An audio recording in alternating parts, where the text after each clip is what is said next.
What's going on, guys? Welcome to Looking Ahead to Beto Days, and I have some spectacular news for you guys. First, we are bringing Ryan Holiday back. He has been with us on the he was here for veterans, and we did the gun reform episode, and oh, by the way, we decided to keep him, so now he's part of the debate team, but also he is my new co-host, so me and him are going to be co-hosting. Go ahead. Go excited. ahead. Yeah, thanks. Excited. Yeah. So I realized that every time I've come on, you've asked me, a little bit about myself, and I never really I always just freeze and fumble through it. So why don't I just introduce myself a little bit more to folks? So I'm Ryan Holiday. I born and raised here in Texas, Beaumont, Texas, a little. It's not a little town. It's about 130,000 people down here in Southeast Texas. Lived there for, born and raised, went to school there, joined the Army out of there just to get out of Beaumont. So I joined in 99, spent a couple of years living in Japan. I was enlisted, living over there for a few years, and I moved to the Pentagon. I got there September 7th, 2001. So that was you can do the math on that. Stayed there for a little while till 2005. I got out of the Army, stayed in the D.C. area for a few years until we moved to Philly. My wife was getting her Ph.D. at Temple, so we moved out to Philly for a couple of years, and then just recently, about 3 years ago, moved back to Texas. Getting closer to family and everything here. So we're back here. I computer nerd. I was senior systems engineer at a big cloud services company. I don't want to discuss what exactly it is on the podcast. But no, that's cool, man. Yeah. So been kind of a cynical Democrat for a while. Or I should say a cynical progressive voter. I've always considered myself an independent.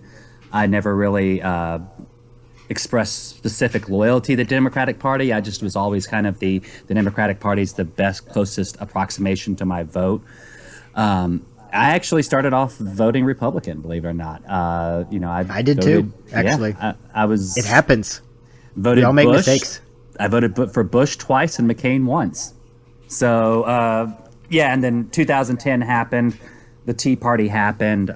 Republican parties just went off the complete deep end. The racism came out hardcore, and I've been started, voting, considering myself an independent, but generally voting Democrat for a while. And I started watching the Beto Senate race in the primaries. He came through a couple times. Followed him.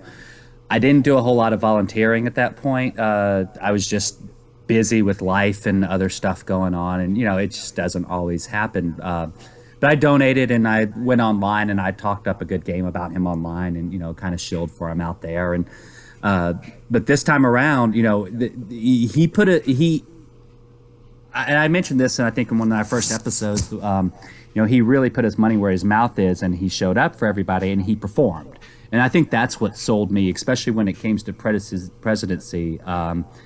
Towards the end there, I really saw that it wasn't just a flash in the pan. We've had flashy candidates before, and it wasn't just a flash in the pan. And so he sold me. And that's why whenever he decided to run for president, I was on board and full on board. I've been helping with the social media team doing, I'm actually an admin a moderator on our Reddit subreddit, www.reddit.com/r/Beto2020. If you use Reddit, come hang out with us. I did not know you were a moderator over there. That's pretty cool. As a matter of fact, that's how I saw you. You posted on Reddit the first time. I think with your first episode, I think I even commented that to you too. post it to put it on Google Podcasts, because that's what I use for a podcast. That was you? That's I think funny. that was me. That's awesome. I've been trying to figure out for the longest time who made the original logo that I had. Yeah. Was that you too? No, I don't do graphics design or anything. Whoever did it is awesome. I felt bad because I couldn't remember who it was, and then I couldn't find it on Reddit because Reddit everything just disappears way down the line there, and the search sucks in Reddit, unfortunately. But it is what it is. Yeah. Yeah, that's still cool, man. I didn't know that. That's awesome. Yeah. I didn't know you were the moderator over there. Yeah, I've just been shilling on Twitter. Yeah, I that's where I started. Because I after 2016, I got the hell off of Facebook because it's just a toxic cesspool right now. So I took my political opinions to Reddit and started doing that. And I just recently started getting more into Twitter. I'm still kind of like building my profile out there and figuring out the rules. I don't, some of the etiquette stuff I'm still, figuring out, but I'm getting there. Yeah, it's just 240 characters, man. It's a pain in the ass. That's like, I will come up with the greatest thing in the world, and I'm like, yes, this is the best shit. Everybody's gonna like it, and then it's more than 240 characters, and I can't figure out how to how to word it. And then I talk myself out of putting it up there. I was like, no, it really wasn't that good, anyways. So I don't have a problem with the character limit. It's the the etiquette. Like, at what point is it acceptable to @ somebody? At what point do you retweet somebody or retweet with a there are these hidden rules about how a community forms and and how you discuss inside these social media that I just haven't been using it enough to really be familiar with. That kind of stuff is I'm still catching up on. So I think that's one of the nice things about being about having almost hiding behind the podcast and using the podcast account.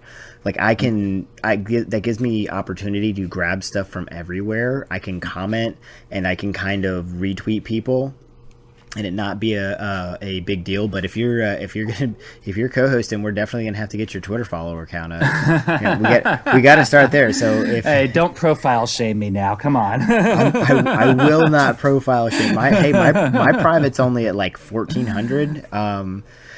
So, I mean, nobody wants to hear what I have to say. They want to hear what the podcast has to say. That's fine. I'm cool with that. I live vicariously through that, and I welcome you into that.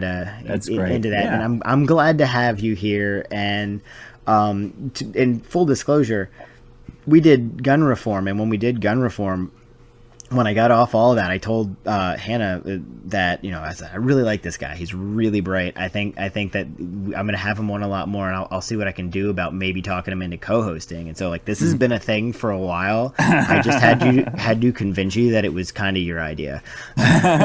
This is something you wanted to do. Oh yeah, well, I mean, we did that gun control episode. That was a blast, and it's just been so much fun. And it's been a lot of just the podcast has been a lot of fun doing this. So yeah, I'm looking forward to bringing more Beto content. For sure, and I think we weirdly have a base, which is kind of weird for me. Where we've had people pop up to us in the wild, on Twitter, who don't follow me. They're like, "Oh man, I love that." And I'm like, "Who? Okay, cool, man, let's go, get on board. Let's. I love you all. Oh. Let's get in and let's get the message out. And let's spread some positivity." I know it has come to my attention that there might actually be listeners, which is kind of terrifying because it's I don't want people to I don't want to feel self-conscious, but at the same time, so I'm just going to pretend that they aren't out there and just keep talking. So I don't. That's what I do. Yeah. I pretend I'm talking to myself. But actually, your first really big assignment before we even talked to you about I talked to you about being the co-host. Ryan lives down in Houston, in Galveston, but he went to the debates. Yeah. Tell us all about that. Tell us everything. I do know that he did say that the Beto campaign picked up their trash. Yes. These other guys. Someone made sure they shot that out. And yes, there were a couple of unnamed campaigns that Biden, Castro, that did not pick up their trash. But it was quite the adventure. It's kind of pathetic. So the whole what we were there for was it was a media visibility event, and basically the idea is throughout the day in front of the venue they're going to have cameras out doing spots and interviews, and they'll reporters will come around and ask people in the crowd why you support so and so candidate, and we'll all get like behind that person and wave flags while they're getting the interviewed. So the strategy for something like that is you want a continual presence all day because they're going to be out there all day. And that was really kind of what we did is we set up shifts. So we had people in the morning, afternoon, midday, afternoon, evening, up until 6 o'clock. So we had probably about a dozen people. I got there right about like 5:50. And there was already about a dozen people, Beto supporters out there. There was about 4, maybe 5 Castro supporters, and that was it. Nobody else was around. So we kind of moved around a little bit. We had one area where we set up, and I took a picture. I think I put it on Twitter with all the big barn posters and the balloons and everything out there, and that was a really good shot. We moved down to the entrance at one point where they were there, but then the police showed up and said, no, you can't stay here. You got to go down there to the free speech zone. So we moved to the free speech zone. Eventually, they set up like a barricaded area where we ended up moving into. So we ended up moving around a bit. Towards the day, more people showed up. Different campaigns showed up. Bernie had a small crowd there. Amy had 3 people show up. Biden had a small group there, actually about 6 people there. And Yang had a big crowd. They showed up right at the end. So it was one of those situations where we were there all day. We were there from 6 a.m. to 6 p.m. and only a couple of campaigns were there right at the end. So that's one of those things that's kind of a low-key flex for the Beto campaign. That fact that we can put that kind of manpower, we can keep 30 people there in the heat all day long. And, I didn't mention to you, Chris, it was hot out there. I mean, we're talking 80 degrees. When I got there at 6 in the morning, it was 80 degrees, feels like 101 from the humidity. It was bad. We were sweating, but being able to keep a consistent support out there was really great. We did our chants and cheers. We some friendly rivalry, they would do some cheers and one of the campaigns would get on the megaphone and start cheering and chanting, and then we would jump on and start chanting. So that worked out. It was pretty good environment. It was very interesting, the groups that showed up. So one of the things that really was fun to me and see was, so they had the Democrat section, and then on the other side of the street there was the Republican section, which was empty except for 4 people holding up some abortion signs, and a whole bunch of cruisers parked between us, so you couldn't even see the abortion signs. And then there's this other little section off to the side for, I want to call it the international campaigns. So Houston is the most diverse city in the country.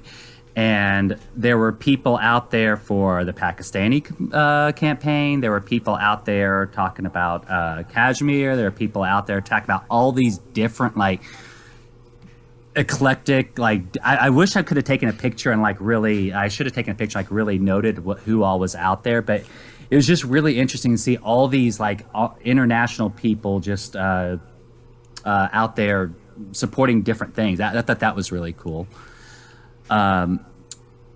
Couple of marches came through. There was a group that marched through. They were chanting no reparations, no vote. TSU is obviously a historically backed university, so it makes a lot of sense for them to be out there supporting that. And there was also a group chanting about climate change as well, and doing some marching around. And what they would do basically just march around the block on the sidewalk. The day went along pretty good. I got so the day before I went and bought this microphone, and I showed up and I just started asking people, why Beto, and I kind of recorded a whole bunch of their stuff throughout the day. That's where I found out we actually have a lot of some listeners. A couple people told me that I would introduce myself, and they say, "Oh, I listened to you." I was like, "Oh, don't tell me that. Now I'm terrified of you." But it was great. So yeah, I did several interviews. So we got a lot of great content on that. I think we'll play some of that later.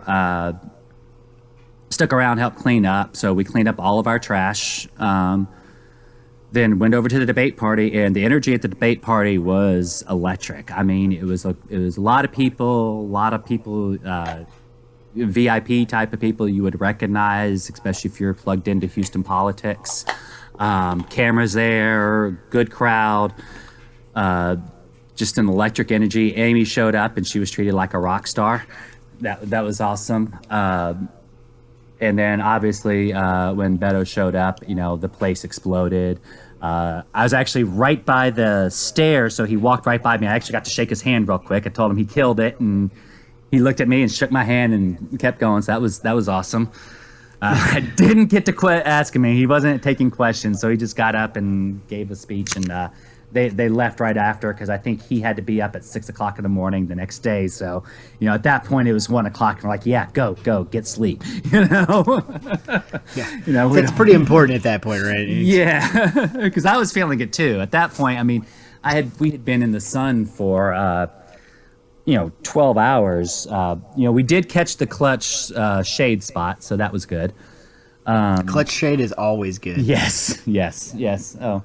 That was it was quite the experience. A lot of time. I tried to get some recordings in the watch party itself, but man, that place was really loud, and it was a club, so the acoustics were more for like dance club music. You couldn't really do an interview very well, so I know there were some people there who I had some really good conversations with that the audio just did not come out. So if any of those folks are listening, I'm really sorry. I'll try again later.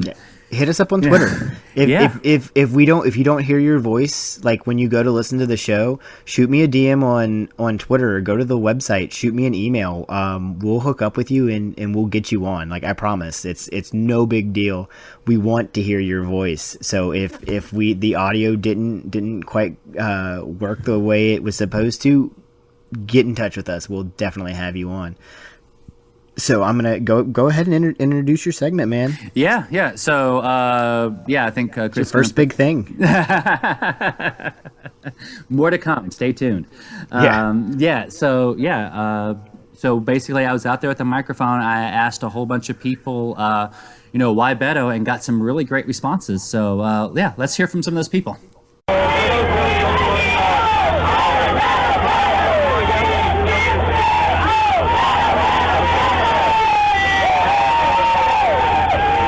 I'm Bill, and I'm from Dallas.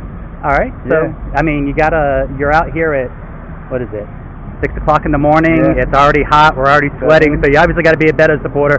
Why are you a supporter? Yeah. So, okay. I got involved. My friend during a debate during the Senate run, and he just gave me a yard sign to take home, and I wasn't really involved at the time, but I took it home, and I looked into it, and ever since then, I'd show up to rallies and just admired the way Beto showed up for people, like no matter who they were. And it's not very often that you have politicians doing, what Beto's doing, just showing up, being there. Even back to the time he served in city council, the way he live streamed everything and just, So, I admire that in politics. Awesome. Yeah, thank you very much. Appreciate it. Absolutely. I am Vanessa Burwell. I am from Houston, Cypress, Texas. Awesome. And so you've got a Beto shirt on. You're out here. Why Beto? Why Beto? My daughter is the one that told me I needed to get involved during the Senate campaign. Never heard of Beto. I say you do stuff for your kid. So I started looking into it, and I'm like, oh, I really dig this guy. He's so cool. I like what he has to say, and immigration is one of my major concerns, and he's right on the money with how I feel. And then he was, before anybody else, was concerned about immigration, and he was the first one to come out with a platform for climate change. First one, jumped right in there, and I'm like, this is good. He had a 10-year plan, and that's great. Yeah, that's awesome. That's awesome. I'm trying to think what else.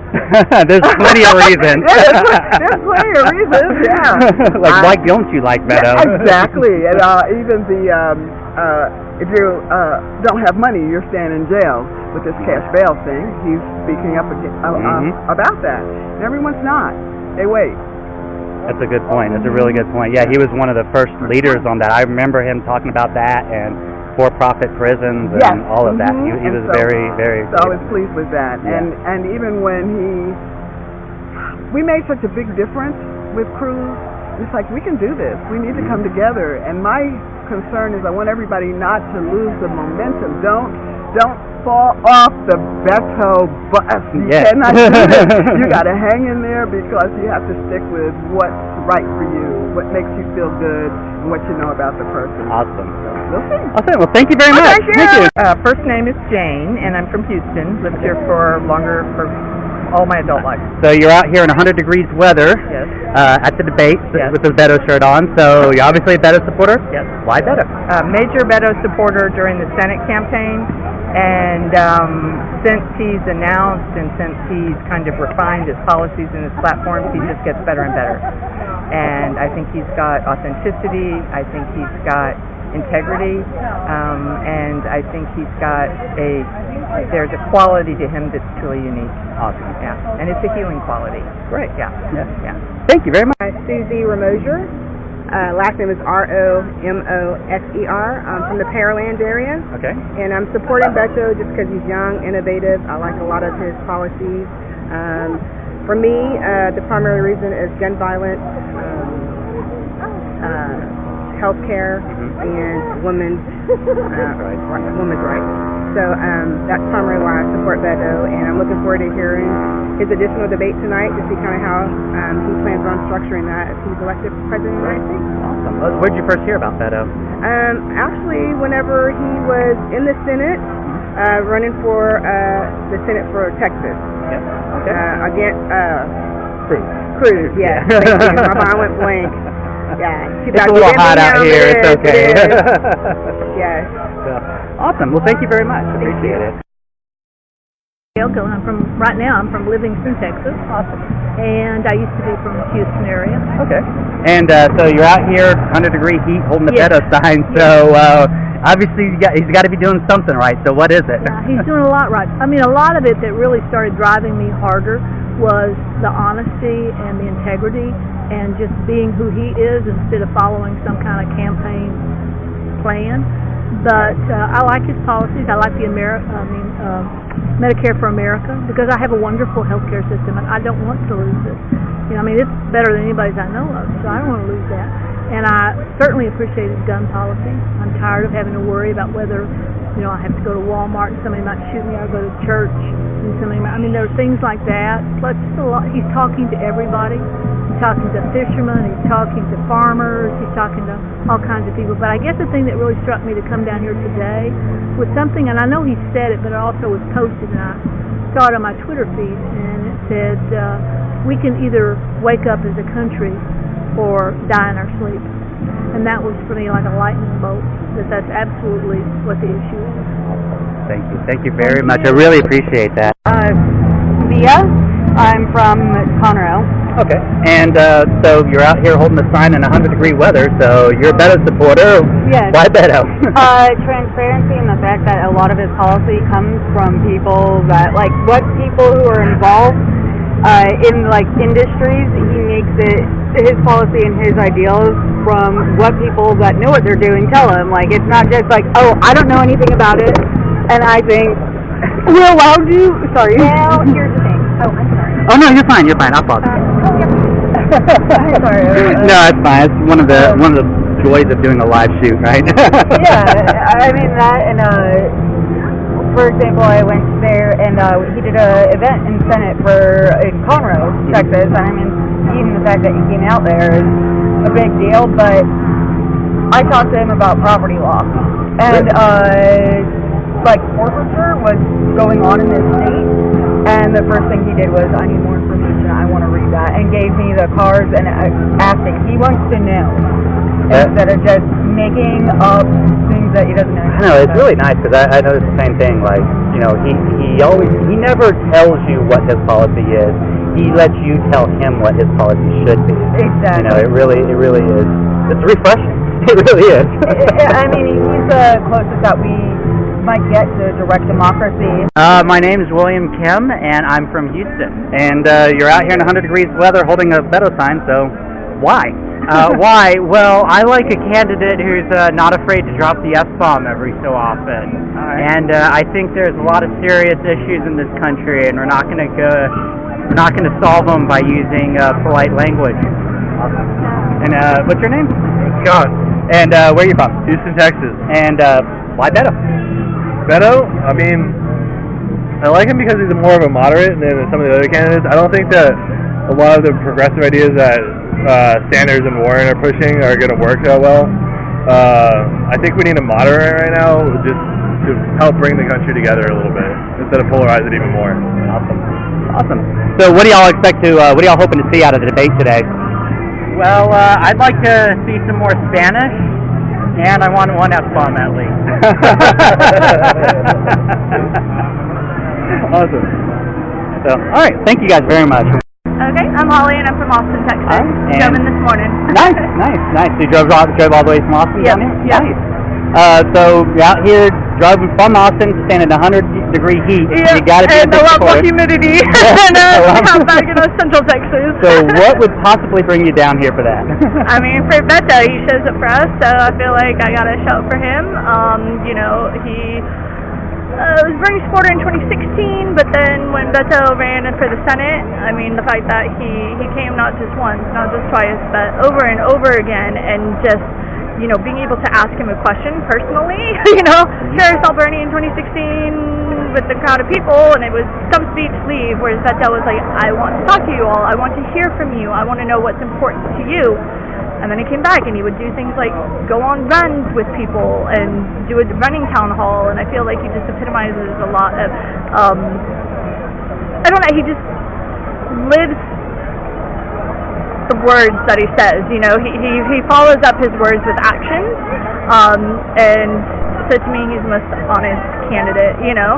I would like him to go less on a couple of things, but I think that he is much more progressive than what some people in the media are making him out to be, you know, this time around. And so, you know, in 2014 he came out against tax, and you know was supporting bills and things to get money out of politics, and that was before a lot of people it was even on their radar, right. You know, why that's important. And you know, I would say like 2015, 2016 it kind of escalated on the national level because of people like Sanders, but you know, Beto was doing it before it was the thing to do with politicians. And you know, you can find videos of him 10 years ago talking about immigration and these same issues, and so I feel like he's very consistent, yeah.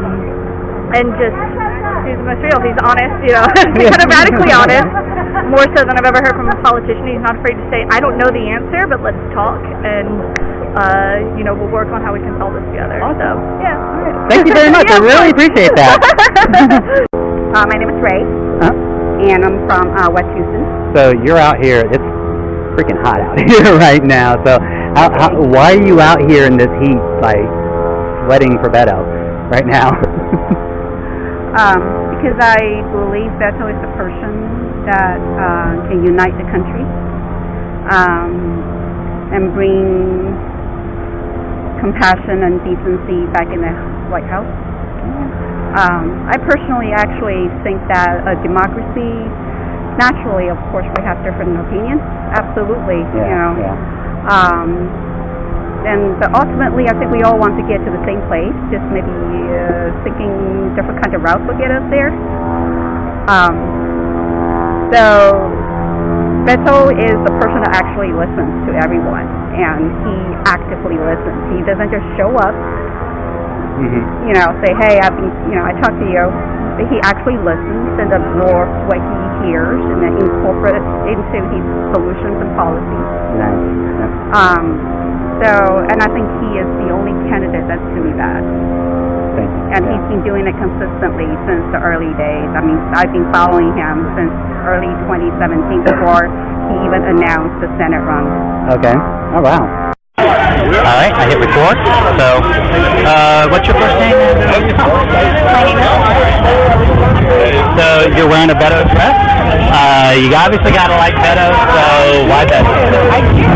This dress actually debuted 1 year ago today. I volunteered with Beto Beto Ambassador. I did 30 events in 3 weeks in the campaign, so I was very excited that he joined the presidential race. I think that Beto is unique because of his ability to talk and his willingness to talk to everyone. Not just Democrats, he's not Republicans, undecided, non-voters, people who've never thought that this had done before. I think the best example of that is in Arkansas. Conway, he went to a gun show. He talked to people who specifically said, I'm not going to vote for you because actually I like what you're saying about guns. Like, I would possibly turn my gun down. There was a man at the gun show who said, I shouldn't be able to sell guns like I do at a gun show. He went to Oklahoma. He goes to places that are not, they're not the first primary state, they're not conversation states, but he realizes that it will be a conversation with everyone.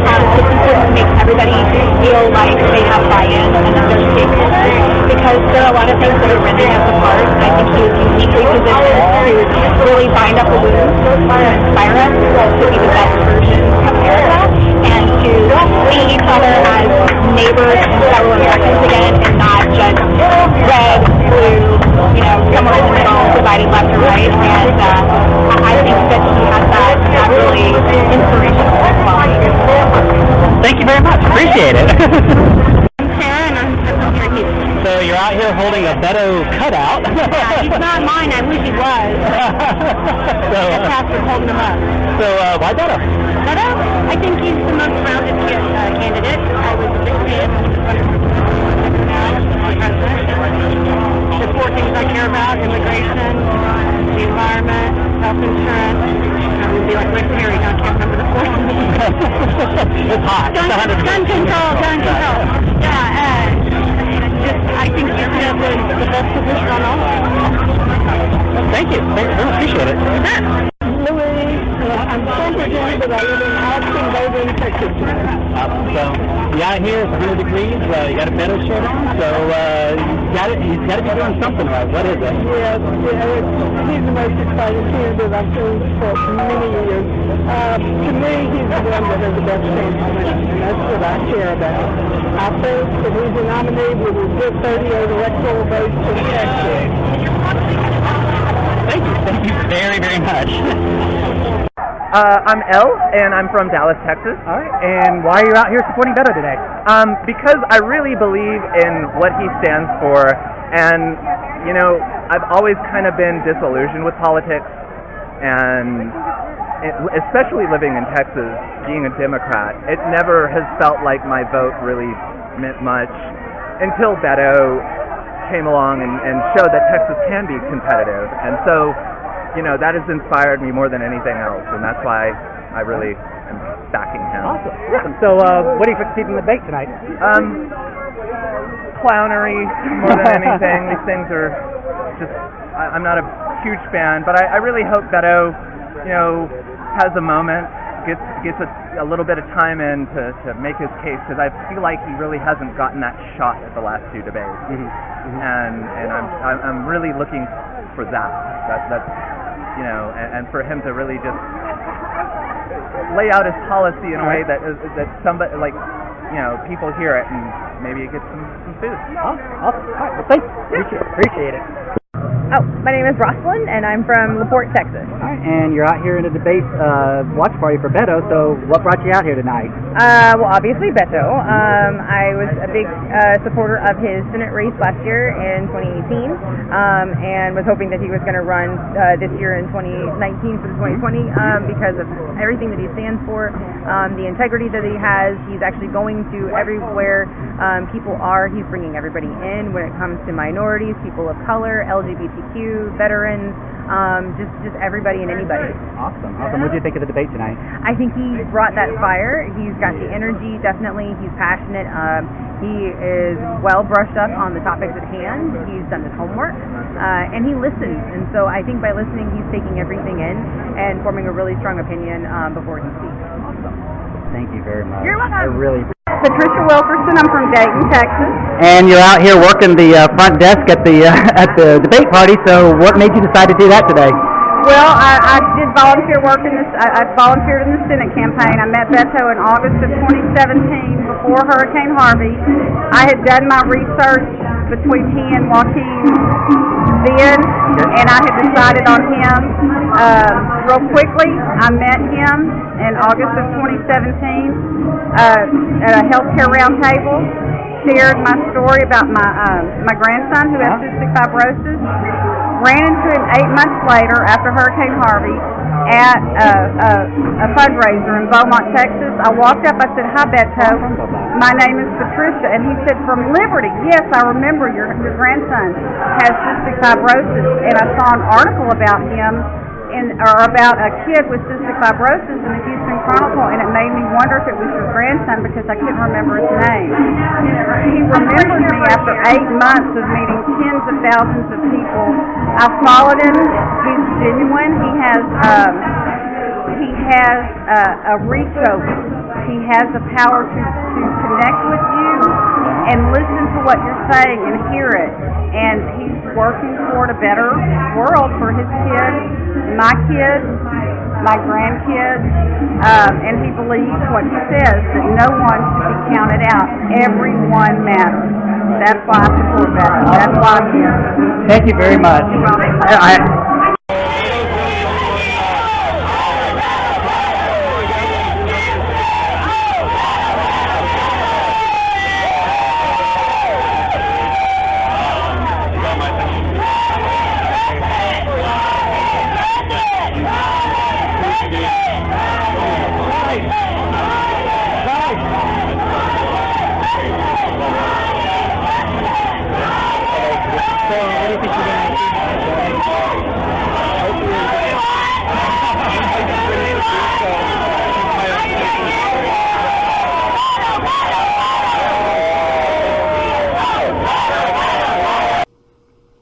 Yeah, that was really good, man. Like, I appreciate you going out and doing that. And so right now we're gonna move right into the debate discussion. And we're gonna bring on the rest of the team.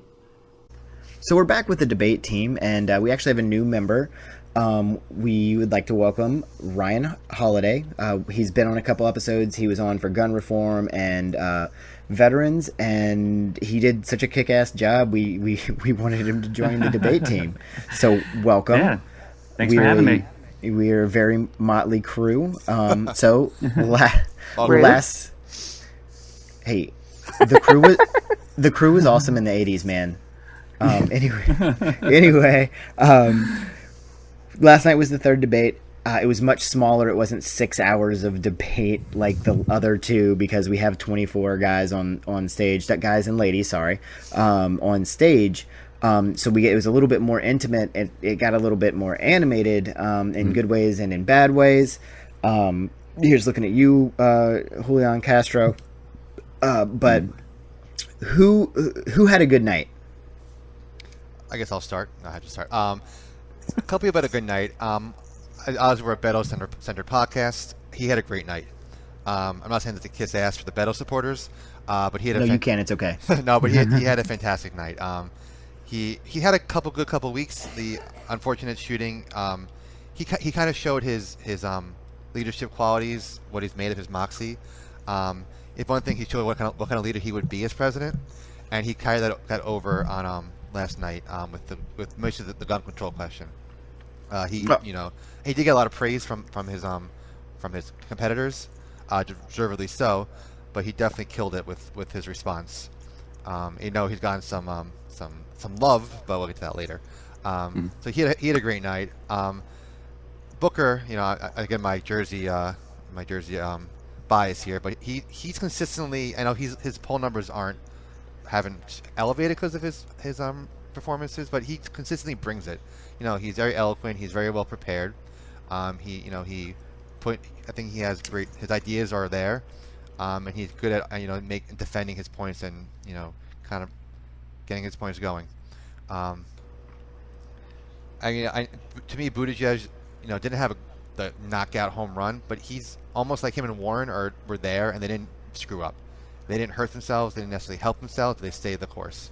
They just existed on the stage. That's how I felt about it. But you know what? Yeah, but I don't think Buttigieg, I think, needs more of a bump. But he's been doing well with fundraising. But Warren is up there, and Warren is almost like she just doesn't want to lose the game. She's always consistent. She's always has her message at her rallies, at her events. But I think her strategy is don't stumble. Just keep a point. I've read some pundits who, and I know didn't really like her performance, Chris, but she did get a boost in a 538 poll from Nate Silver, and she did, and she just people also criticize it. But the viewers, the audience, seem to enjoy it, seem to like her message because she's always there. She doesn't stumble. She's prepared. She's also eloquent, and she's just that force. Yeah. And I think she plays to win the game. Yeah, she does, but she knows how not to lose the game. Exactly. And she's almost like this would be a weird comparison for, I don't know if Ryan's a fan of the game Settlers, but she's like the person who's trying to she's there, but she's biding her time. Like, she's playing the wheat game. Yeah. Playing the wheat game. Yes. She doesn't want to. She wants other people to stumble, and she's then gonna pounce. Like she's kind of lying in the weeds and ready to go. All right, that makes sense. I found her to be very lacking, but that's just me. But yeah, Ryan, what do you think? I'll leave it Yeah. Well, I mean, I am a Beto supporter, so I thought Beto knocked it out of the park. Honestly, I mean, his answer on gun control, obviously, it went viral, so it was amazing. And I thought he had other great moments too, especially like with climate change, immigration. It was one of those situations where he got quality, not quantity. He didn't. And I think we'll talk a little bit about the debate format and how it's set up. Someone who's on the lower end of the polls doesn't just get as much speaking time as the people to type in, and there's a lot of reasons why. But outside that, I mean, you walk away, and his is the message that came through. Outside of that, I thought Warren did okay. If you like Warren or you're predisposed to like Warren, I think you will like her performance. She did Elizabeth Warren, so she did her, and it was fine. If you like that. Pete did all right. He had some good moments. My thing with Pete is he doesn't always have that he doesn't always have that next gear that Beto does to really kick it up a notch and really like deliver and command a room. And I was really hoping he would step up a little bit and do that some more. And he was fine. He was perfectly fine. Corey, same thing. I thought he did good. There was a little bit of side eye there at Beto at one point. I did pick up on that, but it's okay. I'll forgive him for it. So he did all right, and yeah, I think that was the more positive people. Yeah, they all did pretty well, and I think we were all at least slightly in agreement on those. Those guys definitely kind of stood out. And I don't believe staying the course is the best course of action in I guess in a debate setting, right? You want to be able to get your policies across, and I've never really cared much for Elizabeth Warren. It's just it's something about how she talks to people. To me, it kind of feels like she's kind of talking down to them, not talking like lifting them up. Which I'm kind of again, I'm biased. I'm a Beto supporter. I feel like when Beto talks to me, it's uplifting. So that's kind of my deal there. I keep going back and forth with her because she's. I like her at times, and then there are times where it's just, I don't know. I keep going back and forth because, especially with some of her policy defenses, I feel like she sometimes gets by a lot on claiming to be a policy wonk, but not ever having to challenge and defend her policies very well. And I think that sometimes I would like, if she's going to be a policy wonk, she needs to be in there and do that, and not just gloss over it with some of these anecdotal things that she puts out there sometimes. Plus your strength. I have a plan for that. Well, one thing about her she likes to say that, and I always feel like she says that, but she doesn't actually provide any of like the meat of the argument. Yeah. But so Hannah, who do you think had a good night? I definitely think Beto had a good night. I think you are still getting that fire and passion from him. That is what makes his supporters so strong behind him. Oddly enough, I think Andrew Yang had a great night.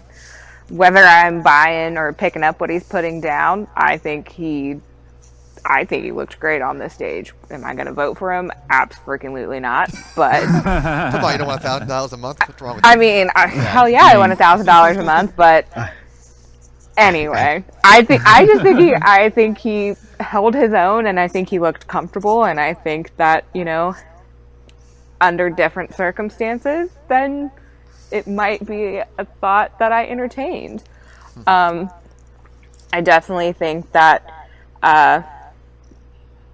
Sanders and Warren kind of are just doing the same that they're always doing, Unfortunately, I think Klobuchar is just not there anymore, which is so upsetting because I was really interested at the beginning with her, but she's trying to make jokes and they're not working. She just doesn't seem confident up there. She seems nervous every time she's on a debate stage. So I think she's just kind of lacking a lot lately. Yeah, she's kind of in a slow decline, which, and that actually brings us to the next part. Who do we think had a bad night? And Dan, you can go first. Go ahead. Well, I guess we'll get into the conversation later. Castro came across, a little rough. We all know why. We'll discuss that, I guess, later. We'll get to it. Yeah. I didn't. To disagree with Hannah, I don't think he had a bad night. I don't buy Yang's approach. Like, I don't buy it either. Yeah. No, I agree. He's really smooth. He's funny. His jokes when he makes fun of himself, I think, are fantastic. He's likable. He's very likable. Yeah. But he hasn't found a problem he can't throw money at. No, is the way exactly. I feel. And I think I think you're better off if you're going to give people money. It should be for things like healthcare or college, not for just here you go. Here's $1,000 every month. That's just a personal side. I feel like that kind of feeds into they just want the rights argument. They just want something for free, something for nothing. I get his point, but I don't think giving people the money just is a cure. I think giving people insurance and tuition that's more affordable is definitely. Honestly, I didn't love Biden's performance. I'm sure most people didn't. Again, if you read certain pundits say that, oh, he did a great job and blah blah blah, but the guy's stumbling. The guy's forgetting points on stage. It's just I think he would beat Trump, but my worry for Biden is would he beat another Republican 4 years from then? He definitely has his issues. Definitely has foot and mouth disease. And it's not overly. And I don't listen. He's obviously older, and so is Bernie. But Bernie is up there getting his points and remembering his facts. And Biden's it's worrisome with Biden. But I think we'll talk about him more later, electability. So I'll leave it at that. Yeah, no, I agree with that as well. I think the worst showing of the night was Biden. I don't know who the hell was saying he had a good night, but they didn't see the same thing. They watched that with blinders on. So Ryan, who do you think had a bad night? Sorry if I stole the people from you guys. So I'm gonna put Castro up there as probably had a bad night for a lot of reasons, and we'll talk about that later. So I definitely say he did. Biden had a Biden night, which if you've watched anything with Biden, it's about what you expect, unfortunately. So he didn't have a great night. Who else?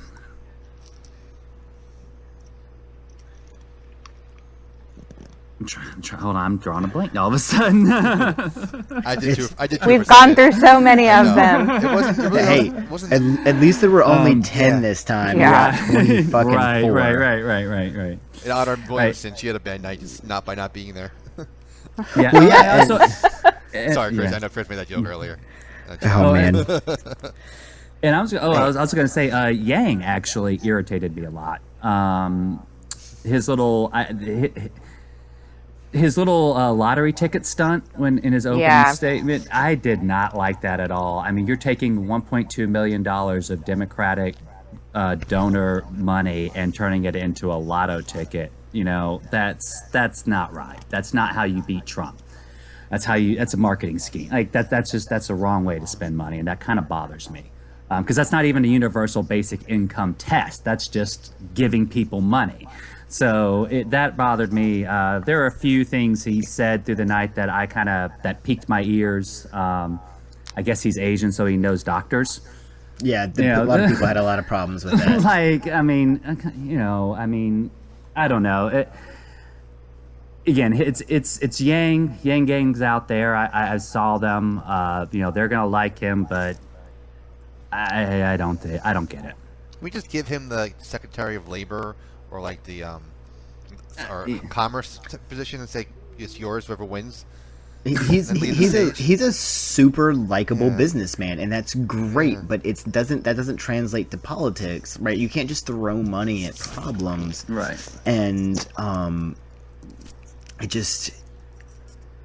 don't know. Like I don't understand why that's the thing that he thinks he can do or thinks he should do. And I get that people like that, but who the fuck doesn't like having somebody say, "Here's $1,000, just take it." All right, all right, like no catch. You're just gonna give this to me? I feel like I should clarify. I think that Andrew Yang presented his politics or his money essentially. I just think he presented it very clearly, very true to him, and very I don't want to say professionally, but in a way. I am in no means buying what he's selling to me. You're absolutely right. All he's doing is trying to throw money at people because that's what he knows how to do. Right. So that's an interesting point, I just kind of found it entertaining. Right. So that's kind of an interesting point, though, because, we talk about who had a good night, and you think about what does it mean to have a good night at a debate. I mean, it's what is the goalpost here? Just to get up there and look good for the camera, to have a moment and actually carry through, keep hammering your message. I think each person kind of has their own goals going into it. So you kind of judge them based on what their goal was. So yeah, I think you're right. Like Andrew Yang's goal was to, I'm going to give everybody $1,000, and everybody heard that. So yeah, he had a good night in that regards. But I agree with you, just not buying what he's selling either. Yeah. His goal is to remain relevant. His goal is to keep his name in even if it's in the headlines. His goal is to keep his name out there. So he's going to do things like go to my website, get this lottery ticket for $1,000 a month for a year. Like that's the purpose of it, and I think he accomplished that purpose. Yeah. Oh, he probably got a ton of donations of people being like, "Yeah, I want $1,000." I mean, not even just with the whole $1,000 thing. I think that, just by virtue of us having this 5-minute conversation about him. All right, cut it out of the podcast. He accomplished. Sorry, Yang. But isn't the goal of each candidate different based on where you are in the polls? Like if you're Yang, even Beto's numbers aren't as high as they could be. You want to, those guys want to make a statement. If you're Warren, you're Buttigieg, you're Biden, you're Sanders, you don't want to stumble or you want to look like an ass, unless you're Biden, of course. Poor Klobuchar, who you're right, Hannah, she looks too awkward on stage. No, I feel like she might have a Hillary in the sense that she's intelligent, she's smart, she's probably a good president, but getting her message across, she doesn't do a good job at that. Mm-hmm.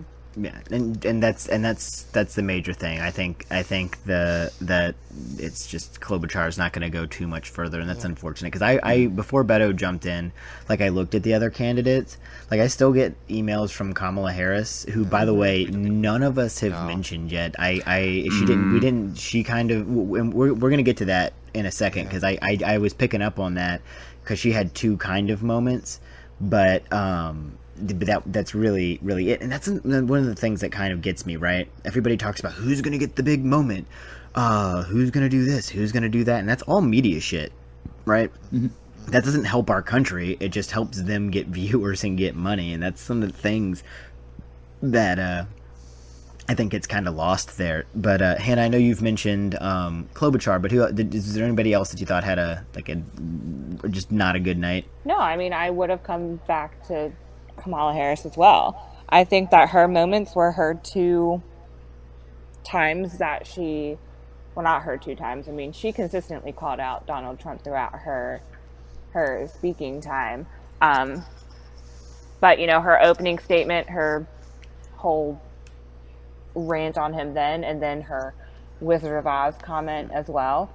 I think those were the only high points, and I mean, I didn't feel like there was a whole lot of substance after that from her. Her biggest moment was in the first debate when she, called out Biden for his stance on busing back in the day, and I feel like there hasn't really been a whole lot from her that stood out to me since then. I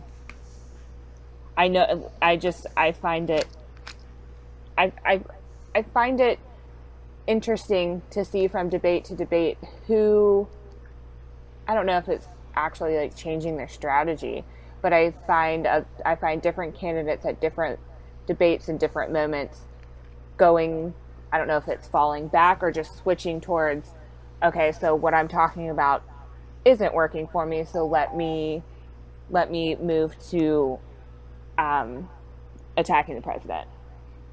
Because that's always going to get you recognition. And that's true. If they feel like their points aren't hitting, all they have to do is go after Trump, and that's always going to get a reaction. But at the same time, and you know what? Even that, it might get you elected.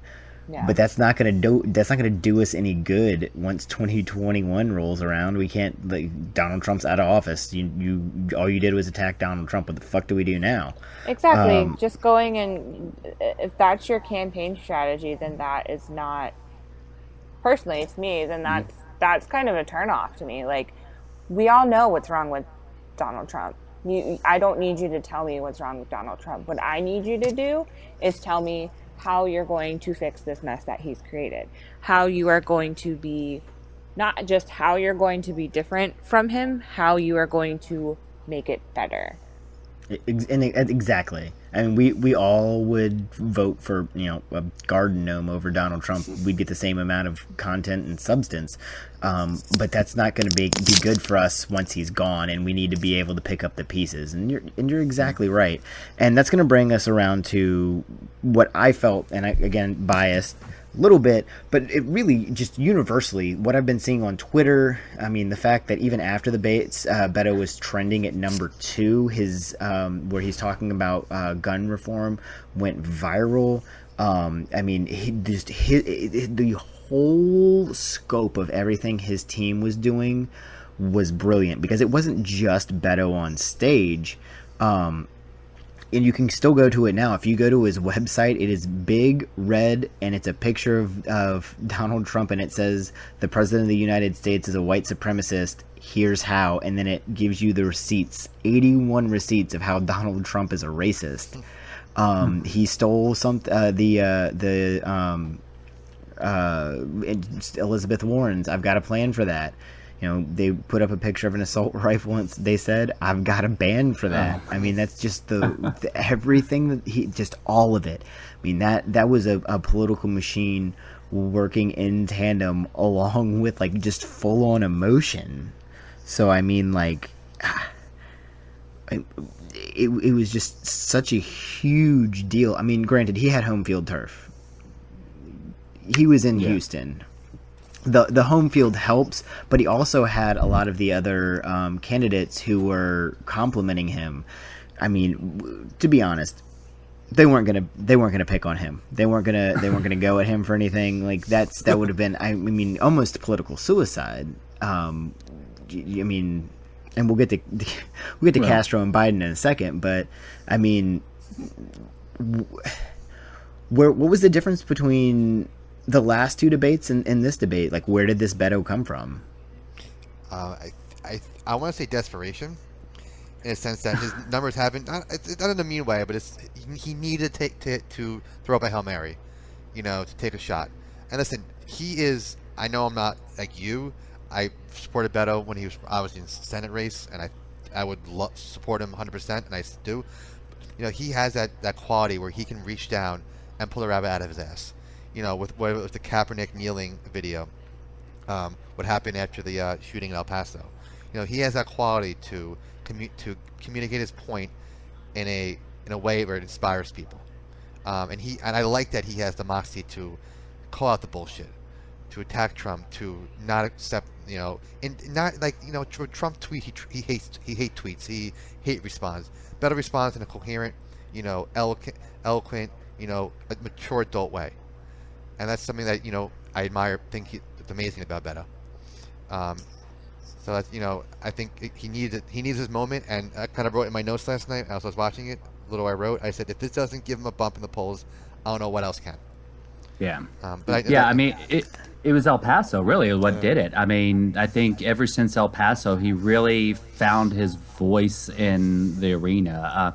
I mean, I was just obviously a supporter for a long time previously, but so the things he's talking about and things I know he believes, I know he's always believed this, but sometimes having something like that, reigniting that, I guess, moral authority almost to like, no, this is important. Like, we can't, I know I'm out here, and just that rekindling almost of the campaign, it really kind of breathed new life on him. So yeah, ever since then, he's been on a tear.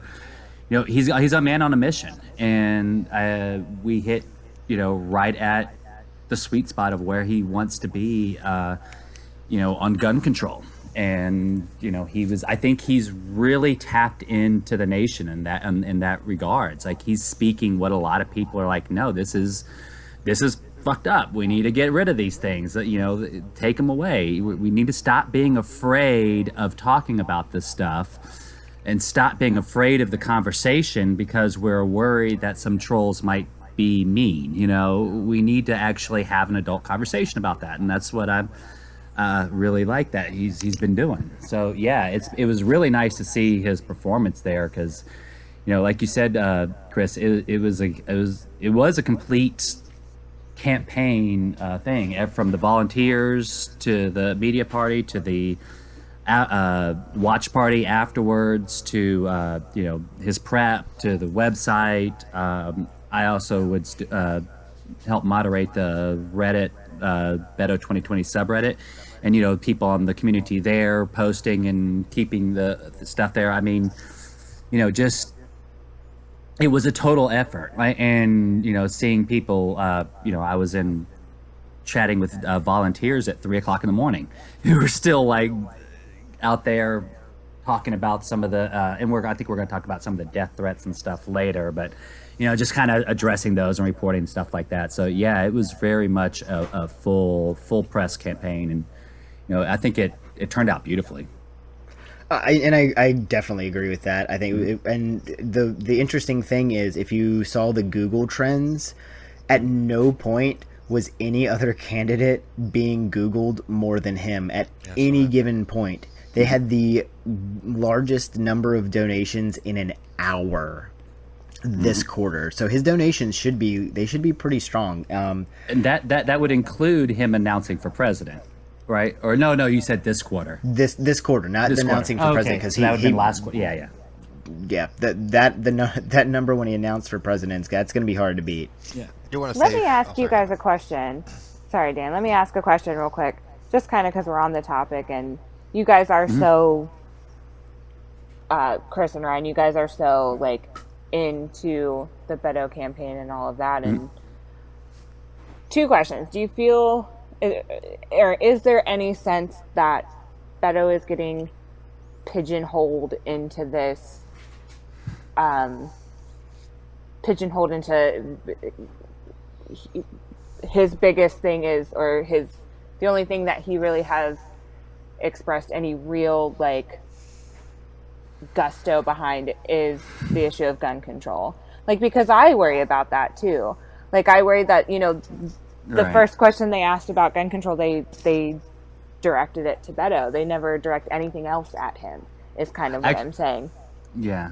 Like, is that a worry anywhere? Because I feel like if I were Beto, I would be worried about that. It's a really good question. I do have felt that way, and I've thought about it, and I was like, man, it could become an issue. It could become a real problem. And he pivots so well. So if he's talking about the climate crisis, you feel like that is his number one topic. When he's talking about immigration, you feel like that's his number one issue.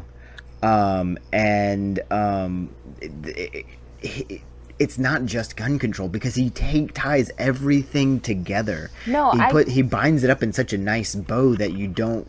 He's very hard to pin down. I get that. I just feel like in these situations, because we're talking about the debate right now, I feel like in these situations, and we have my stance on the debates at this point in the race is well documented on this podcast. I think they're kind of pointless, but anyway. That is the only time that Beto O'Rourke is addressed first, is gun control. Well, actually, this debate, they first directed it to Biden. Did they? I missed that. Okay. Yeah, because they asked him about his record in Sandy Hook, and they did. I think it's true. Yeah, so I think they talked about, and then I think he was actually the third one to get that question. Which actually, I think that was the first thing that surprised me. I was like, how did you not go to him first to that? And the same thing, I even thought the same thing with immigration too, because that's something that he's always been incredibly credible on. He's had multiple interviews, the calling out Trump. He's had calling out Trump, calling him a racist, a white supremacist. He got a lot of attention for that. I don't know if you got a chance to watch that CNN town hall on climate change. He was on there. He killed it. He really can speak about that kind of stuff very well. So I think if there's any worry, it would be the media trying to paint it. But I don't pay attention to media narratives like that, so I don't know how much that actually matters to people, because I think a lot of people realize that the media just kind of like to spin narratives, so I don't know. It's all about people watching their shows. That's what matters to them. Yeah. And so they pick up on certain things, and they're like, oh man, he's been on every show talking about his moment with gun control, and that's actually kind of where we're going. We were headed to, because he gun control kind of became his thing after El Paso. Obviously, it had to. He was personally affected by it, and he is somebody. He's a person of action, person who's passionate about what he's doing. But he has sufficiently pissed off the people on the right and some Democrats. Chris Coons came out and said you can't take their guns and stuff. If Chris Coons thinks he can't, that we need AR-15s and AK-47s, on the street. He can, wherever, I don't know where he is, what his state is. I don't care. You need to vote his fucking ass out is what you need to do. Because if you have anybody in your state that thinks that shit, I mean, they're not a good enough elected official, because they might as well be a fucking Republican at that Delaware, point. That's not a conservative, reddish purplish state. That's a pretty liberal state. I get that, but I don't understand. Like, he's saying that these are going to be NRA talking points. But you know what? No shit, they've been doing that for years anyways. Right. They've been saying it. That's something Buttigieg has always said. They're going to say about us. Why are going to be pushes about it? Probably should say that word. Exactly, and I appreciate Buttigieg saying shit like that. They're going to say it anyways. Let's not be afraid to like engage that. Like, let them say what they want. Like, they look like dumbasses anyways. That's what I said to you earlier. Just FYI, I'm Chris's wife, so we talk about these things just if this is your first time tuning in. But it's what I said to you earlier. It's like everybody's concerned about these Republican talking points. They're talking points for a reason, because they're actual issues. Just because they're a Republican talking point doesn't mean that it's not true. Just because it's a Republican talking point doesn't mean that it's not something that should be done. Exactly. I mean, they're gonna say that shit, and they're gonna try to fucking they're gonna try to blow up that stuff and blow it out of proportion and tell people that they're gonna come take their guns. And this is where the problem really, really gets in, and that is with death threats. Briscoe Kane, who is a state representative in Texas, what was the tweet? It was something along the lines of Robert Francis. Yeah, something along that. What exactly was it, Hannah? You had it. He said something to the effect of my AR is ready for you. Robert Francis. Something like that. Yeah. Twitter took it down. He's still on Twitter, by the way. The man, how he is not in the custody of the FBI, I don't know. But what that created was copycats, people posing with their fucking AR-15s all over the place. Like, it is literally endangering people. And nobody is addressing that. Like, you can't be afraid to say the hard things because somebody might be upset about it. If they're upset about it, you're probably in the right place. Right, and this is the problem. But we need to have with the debate and with the, Beto does not want to cut gun owners out of the conversation on gun control. He wants to bring everybody. I mean, after he announced his policy, he went to Arkansas, a gun show in Arkansas, and talked to gun owners there. And, you start finding out there's a lot more in common in this stuff than you believe, and they can be part of the solution. We can have a reasonable debate on this stuff. But we can't have a starting point where it's a call for violence and a call for death threats, and that's where we really need to draw the line. This idea of come and take it. Just that statement is or what. There's that implied or what, and then the idea is what, you're going to hurt somebody, you're going to kill somebody, you're going to shoot a police officer, you're going to say you are going to become a criminal because you refuse to follow the law and are willing to commit violence. I mean, we have names for that, and it's called terrorism. You're saying that you are going to become a terrorist because someone passes a law. That is an unacceptable starting point to have a civil conversation. And that's something that and that's where the NRA is responsible for, because they have promoted that. And that is what the talking point that they have allowed to persist. And now when we have it coming from our elected officials, we saw in El Paso how your elected officials start saying something, it becomes a common talking point. In El Paso, it was invasion, and all of a sudden someone goes and shoots the invaders, and now we're talking, come and take it. We're going to defend our rights with our cold, dead hands, and you're going to get people shot. And more people are going to die. Yeah, exactly. Right. And they try and act like, well, you're going to be the one who's going to go get us people shot because you're proposing this. It's like, no, that's not how this works. You don't not pass a law because you're worried that someone is going to break the law. That's not how that's not how this works. So I want to have a reasonable conversation with gun owners about this stuff, but we have to have a common ground and, calls for violence, death threats, saying, this kind of stuff is just not acceptable. That's not an acceptable starting point.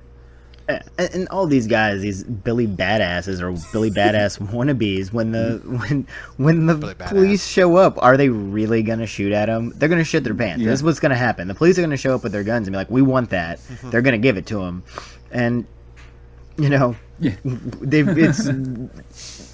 Billy Badass. I mean, it's been seized at that point as opposed to them getting it bought back. Right, now you've got it confiscated as opposed to making money off of something you didn't need in the first place. Nobody's hunting with that. You can't. Can you hunt with try that? Eating something you no. People like to say they hunt with it. They do not. The bullet shot out of an AR-15 tumble. It would destroy the meat. It's hard to eat that. So that's just that kind of shit is stupid. But. It puts us in a bad spot, and it's unacceptable. It shouldn't happen anywhere on any side, and people are going to die.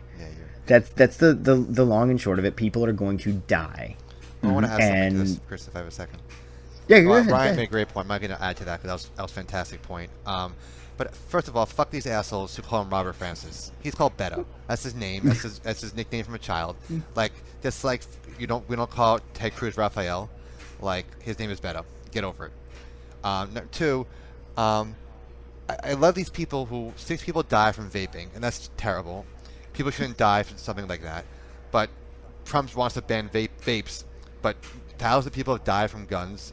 That's hundreds in the last couple of months. Yeah, we can't ban guns. We got to. Oh no, it's fine. It's mental health. That's bullshit. That's you can't. It's a fucking NRA up his ass and up McConnell's ass, and there's no good reason. They're a dying organization. The country's in the majority supports ban on assault weapons, ban on background checks, red flag laws, all that stuff. Fucking go with it. Stop being a sissy, and do something about it. Well, when the NRA lines your pockets, and they're not going to be able to do that very much longer. Aren't they? Or almost bankrupt. Mm-hmm. Oh, they're hurting, and I'm gonna go ahead and I'm gonna praise myself on this one because I cannot tell you what I did, but for some reason I got blocked by Dana Loesch on Twitter. So yeah, badge of honor. You're listening. It's a bit of a badge of honor. I don't know what I said to her. I didn't get in any trouble, so I'm assuming that I said something smart, relevant, and she just didn't have anything to say back. Because, I love that they first of all they don't. I think we discussed them last podcast in the last debate show, but they don't support gun owners. They support the fucking manufacturers. They don't give a shit about who owns guns. They just want guns being bought. They don't give a shit. And that's something that we picked up on when we were watching. Beto did the 20 questions for Now This, and he was talking about you have to get certain amount of monies for the DCCC from contractors who is it, Lockheed Martin and shit like that. Yep. And he was like, well, that doesn't that doesn't sit well with me. I'm not going to do that. That was one of those things. I was like, wow, the government contractors. They have to go and cater to them so that they will give them money, and that is not how government works. That was shocking to me. I mean, it shouldn't be shocking, but it was. But kind of progressing the conversation forward, we're going to talk about the old man and the record player. Joe, lower your music up there. And you know what? Vinyl's making a comeback. Vinyl is making a comeback. I prefer vinyl myself. It sounds better than most things. So that's that. I'm cool with it. So I don't know if he was being serious because he was super hipsterish, or I wasn't sure if he was being serious because he's 80 or something like that. I think he's 76. He's old. He's older. Yes, I think he's 77. When he's out of touch, and you can. I don't feel like he's in it. Yeah, I think he's. So Biden's only hipsterish, ironically. He's not even really hipsterish. I think with Biden, I don't think his heart's in it. I don't think he wants to run. I think he feels like he has to run because he genuinely feels like he's the only one that can beat Donald Trump, which isn't true. And every time he gets up there, he makes it worse. And I saw a clip of him that came from today where somebody asked him about Guyana, and he started talking about Africa. Ghana. Yeah, he's No. Guyana South is America. is in South America. Ghana is in Africa, but he seems all over the place, and he's forgetting what he's talking about. And But it's like a progressive thing. Like when I watched the debates, I didn't see the first like half hour of them live. I had to go back and watch the first half hour this evening, and his like opening was pretty coherent. Like it followed it. It made the points that he wanted, but I have no idea what he said in his closing argument. I have no idea the point he was trying to make, what he was alluding to. He does. Yeah. I think he loses his mental capacity, kind of wanes. Yeah. I think so too. The longer he's up there, the more tired he gets, and it shows. Yeah. It really does. I mean, I'll go back. I watched the CNN climate town hall. You know, in the middle of that, he busted a vessel in his eyeball, and his eye filled up with blood. You know, he's falling apart. And as a historian, Joe, and here's the problem: I like Joe. I want to continue liking Joe because, you know, he's been around for a while, and I mean, he's an old. He needs his gold watch and move along. And that's where I'm at with him. Like, I like him. I want to continue liking him. I don't want to watch him continue to fall apart. I mean, it seems like this entire game campaign strategy right now has been to hide him and and just rely on his polls to do all the work for him. And it's that's all name recognition. And he won't. I don't think he survives the presidency. Honestly, think about it this way. Think about it historically. If you look at a picture of Abraham Lincoln in 1860, and you look at the picture of Abraham Lincoln taken like a week before he died, it's like a completely different person. Yeah. Look at Barack Obama in 2008. Look at him in 2016, and it ages you. Bush the second. Yeah, and I'm starting to honestly become legitimately concerned if he can beat Trump. I mean, you know, Trump's going to be up there. It's good. He's, you know, Trump. He's old too, but he can get up there and he can do it. He can command a stage for a while. You give him that. You know, he can do his shtick and yell and blow V8 and do his thing. And you know, you got to have someone who can keep up and match that energy. And you know, that worries me with Joe. Yeah, it's just, I hate having to watch him just get beat up there. It feels awful. And I'm gonna show my wrestling nerd here a little bit, and I'm gonna take some of Handa's thunder, because I'm gonna be the first one to bring up wrestling. Fun fact. Hannah is a wrestling encyclopedia. She just knows random things about wrestling, but like WWE keeps bringing out the Undertaker. Dude started wrestling in the late 80s. And it just moves so slow. You be nice to him. I'm always nice to him, but it's just so mean. It's so mean that like, you just feel like it's like, I don't know. I feel bad for him when I watch those matches. Yeah. And The Undertaker, if you are a closet Beto supporter and you are listening to this, do not listen to my husband. I love you forever. We'll make him rest in peace. By the way, Chris, you deserve a job at Stop it, Daniel. Well, remember, at Chris and Hannah's wedding, Hannah stole the Rick Astley line, so Hannah deserved that thunder stealing. Yeah, no, she did. She at our wedding, she told me that I was not allowed to do that. That she would be super pissed. Who did it? And lo and behold, she did that shit to me. I mean, she cried while doing it because she was very emotional, but in a good way. Yeah, no, it was good. It was lovely for all of us. But yeah, and to the point of him getting beat up, that's gonna bring up Julian Castro, who that was like pretty much like the quintessential implosion. He went after that Joe. was like the quintessential grasping at straws. Yeah, that too. That's what I thought of it. I have a theory on that.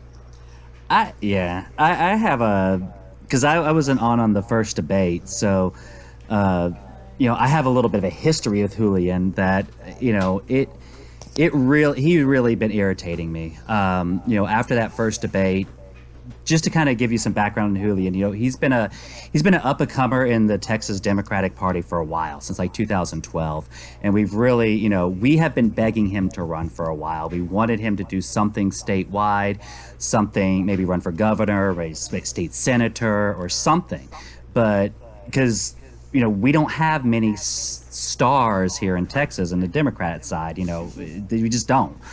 So when we had one. Yeah, we really wanted him to do something. So even when he was in the race, I was like, oh, great, we got another Texan in the race. Even though, I'm a Beto supporter, I'd still like to have Julian.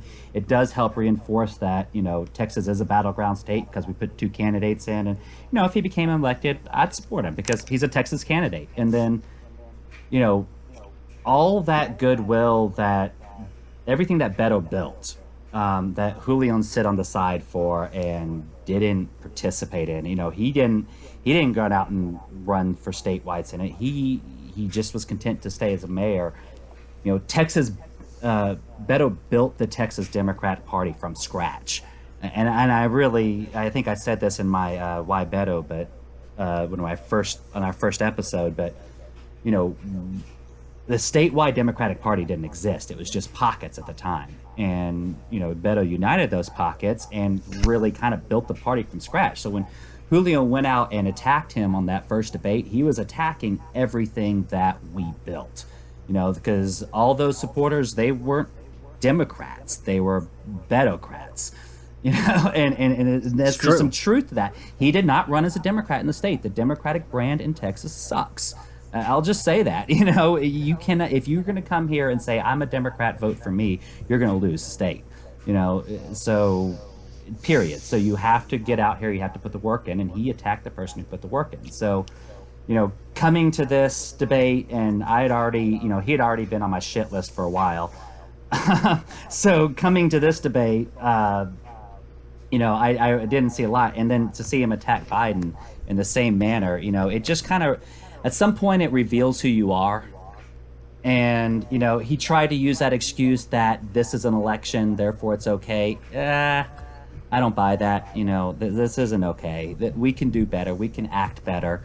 We should be able to act better. There's a difference between drawing contrast between drawing contrast between each other's fair. Attacking people on policy or substances issues fair, but getting up there and acting like a bully and a jackass just is not fair. That's just wrong. So I've been done with it. He's feeling it today, man. He's you should see the comments on I had seen screenshots of his comments on Facebook, and people are pissed. Not one candidate, because I asked Beto afterwards if they agreed with Castro's approach, and they all said no. I mean, he got up there and acted like a dick. You can't do that, and people don't want that. People don't like that. I think he just sank his campaign, and if he ever wanted to run for another office again, he just blew that up. I don't think he could run for dog catcher right now. I don't think so either. I don't think anybody would vote for him, and he's going to have supporters, but it's not going to be many. I had a theory, but I think it just kind of got dispelled, that possibly something like a Warren said, listen, you're low in the polls, attack Biden for me, and you'll be VP. But I don't know. I felt that way too. I felt the same way. He would be the perfect VP for her, as a minority from Texas. Yeah, but the problem is she would use that as a marketing tool to say I could win Texas, but Castro's not going to win Texas. Not anymore. There's just no way. He went, as Chris pointed out, in there, full douche, a little too much to the douche side. Yeah. No, but it's just was. Yeah, I guess it's too much, and it's unfortunate. They did announce today that the next debate will be we've known is going to be in October. It's going to be in Ohio, and it will also be hosted by CNN and the New York Times. I'm not exactly sure what we're going to see. I know Beto has qualified for it, and it's getting harder to qualify. Didn't Tom Steyer qualify? I've heard that too. I have a lot of feelings about Tom Steyer. Before we shut down and close out, I'm going to talk about Tom Steyer. Okay. Tom Steyer has been pushing for impeachment since 2017 when he started that PAC. Mm-hmm. people have been donating to it for a while now, right? So how did Tom Steyer make all of this money so fast? Did he count those donations as individual donations? Because I mean, like, he picked something that pretty much everybody's going to donate to, because everybody hates Donald fucking Trump. You know, it's just the way it is. I mean, I cannot mention him at school. I can't say his name because the kids boo. He pops up in America, the Story of Us, and I have to literally regain control of my class. Wow. It's unfortunate, and you know, and I'm going to touch on something else, because a lot of race was a big portion of the debate, and one of the things that Donald Trump, or excuse me, that Beto said was that we have a white supremacist in the White House, and that is becoming clear throughout this country. And I'm going to go ahead and throw this out there. I've been tweeting about it for the last couple days, but it has really fucking bugged me. You guys have all heard me talk about where I grew up. I've talked about my background, and I think everybody, at least in this room and who's ever heard me talk, knows that I bust my ass for equality, and to have what's going on in my hometown going on, which is Pocosin, Virginia. Some high school football players who went and decided they were going to go drink started saying horrible things, fuck N-words. I mean, even worse, like they're saying violent things towards them, just absolutely egregiously racist things, and they think that's okay. I mean, that starts at home, but it goes to the biggest house that we have. It's just really fucking bugged me. It's really bummed me out, because I just try so hard to make things better, and to have shit like that from where I come from is just embarrassing. And like Black Lives, they forfeited a football game, not because those kids said those things. They forfeited it it was eventually going to be because of, it wasn't a punishment. It was, they were literally afraid, right? They were afraid to have the football game. Black Lives Matter 757 was going to show up, and rightly so. It's a big issue, especially when you have a town like Pocosin that has a reputation for being extremely racist. And the whole thing with that is just, it's egregious. And and this is going to tie back into the people attacking Donald Trump, because we can't just attack Donald Trump anymore, because Donald Trump has pulled all of those people out of the shadows, and the foundation of our country is literally crumbling under the weight of the racism that we've had in this country, and the white supremacy, and it's a problem. And that's my plug. That shit in Pocosin's bugged the hell out of me. I'm glad Beto's calling that out. I'm glad the candidates are calling it like they see it, at least most of them. But that's the kind of environment. That's really what we're up against here, and we've got to get to 2020 with a candidate that can hold it. And to go back to Tom Steyer, I think it's unfair to put him in. He just announced in August. There's no way he got that many donors, because I didn't donate to him. The only people who've donated to him, I'm sure, have been people who donated to that PAC. And can he use that PAC money? Because if I didn't donate to it, but if I did, I would be fucking pissed. Send me back my money. Give me back my $10. Because I didn't. That's not what I gave you money for. You're not the candidate I support. I supported an impeachment, and now you're gonna try to take my money and run on it. That's my thing with Tom Steyer. I'm sorry for the rant. No, this guy, dude, really pisses me off. But anyways, the next debate will be in October.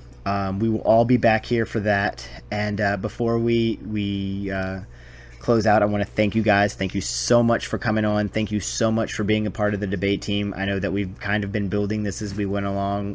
This is going to be the solidified debate team. Awesome. Moving forward, we debate team assemble. So as we close out, guys, I need you guys to remember, we need to be getting Beto on the ballot. We can't vote for Beto if he's not on the ballot. So places in like where I live in Virginia, we need 200 signatures per congressional district.